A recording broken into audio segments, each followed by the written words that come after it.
This is Chinese President Xi Jinping's first visit to North Korea since 2019, before the COVID-19 pandemic closed the borders between the two countries for years. Kim Jong Un last met Xi in September when he attended China's military parade in Beijing as an honored guest. Ties between Beijing and Pyongyang were once described as close as lips and teeth. China fought alongside North Korea during the Korean War between 1950 and 1953. They share a 1,400-kilometer border and a mutual defense treaty. Today, China is North Korea's most important economic partner, accounting for more than 90% of its trade. Xi's visit shows Kim isn't completely isolated internationally and will shore up his power domestically. Beijing's political and economic support is crucial for his regime's survival. But relations have cooled in recent years. Xi is wary of Kim's growing closeness with Russian leader Vladimir Putin. North Korea has sent troops and weapons to support Moscow's invasion of Ukraine.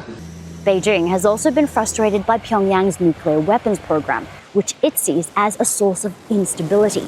Xi Jinping discussed the Korean Peninsula with Donald Trump when he visited China in May. The White House said both leaders had a shared goal to denuclearize Pyongyang. But just last week, North Korea unveiled a new facility to produce components for nuclear bombs. Some believe Kim wants to cement the country's status as a nuclear state, so he can demand the lifting of UN sanctions and to use as leverage in talks with the US. Kim has made expanding his arsenal a priority since diplomacy with Trump collapsed in 2019. He's also increased hostilities towards Seoul, abandoning a goal of peaceful reunification with South Korea. Both Washington and Seoul are hoping Beijing will act as a mediator during this visit. So what does Xi Jinping want from this trip? Firstly, to reassert China's role as Pyongyang's most important partner, and secondly, to push for stability.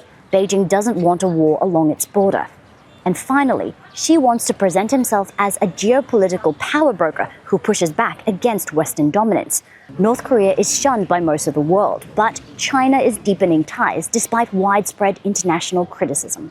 As regional tensions rise over Taiwan and Japan's determination to bolster its defense, Xi Jinping is making a statement about the scope of China's friendships as a warning to its enemies. Katrina, Al Jazeera, Beijing.